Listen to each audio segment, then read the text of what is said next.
We're going to run through a sparring session with Iceman John Scully. Now, the notes from the video I pulled said John was 50 at the time, and his partner was a 22-year-old entering a Golden Gloves tourney. I'm going to go deeper on that cool nugget in a second, but before I do that, let's talk about what we're going to hit on here. So 3 of the 4 clips will talk about John's catch and counter off of his lead foot. Then in one clip, we're going to hone in on a neat jab catch pull, then a pull drop pendulum away. Super slick. So a couple things about the sparring session. Great pace. John has shown his partner potential openings, almost like a coach in the ring. Just really well done. And another nugget I appreciate as an older guy myself, this type of sparring can be done later in life. So for anyone that thinks you can't because you're 50, it just isn't true. You can, but you need good sparring partners. Okay, I'll get off my soapbox. Let's get into it. Okay, we're going to fast forward to the interesting spots right here. So John's head is over his lead foot. Now, his opponent is going to throw a rear hook to the body while John stays on that lead foot, catches it, and then counters with his own lead hook.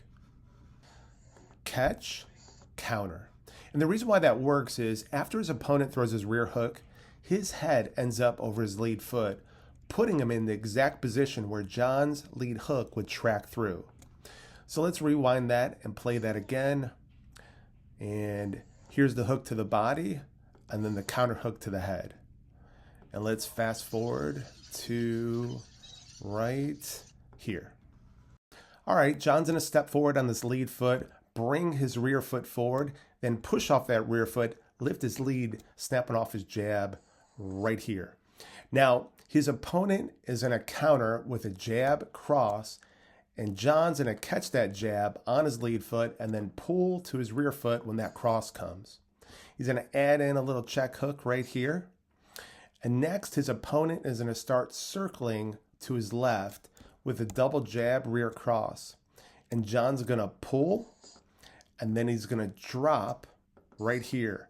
Now, since he dropped, his rear foot is loaded, and he could pendulum away. So, fun little sequence. Let's go ahead and rewind that and see that again. So for John, that's jab, catch, pull, hook, pull, drop, pendulum. Pretty cool. Okay, let's pause it right here. Now, John's going to get to his lead foot and throw out a rear straight right here. Now, his opponent's going to counter back with a jab cross, and John's going to block both those punches on his lead foot. Now, since his opponent ended with that rear cross, his head is over his lead foot. So similar to the first sequence, John can throw his lead hook right here. And let's rewind that back. So that's rear straight, block, block, hook. And let's go ahead and get to the last pattern and zip through this portion to right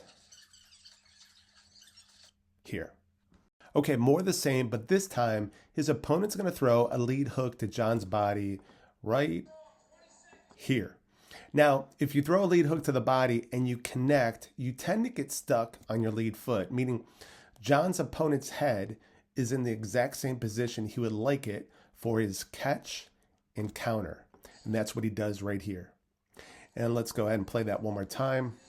John will trade a catch to the body for a potential counter to his opponent's head. And that's all I got.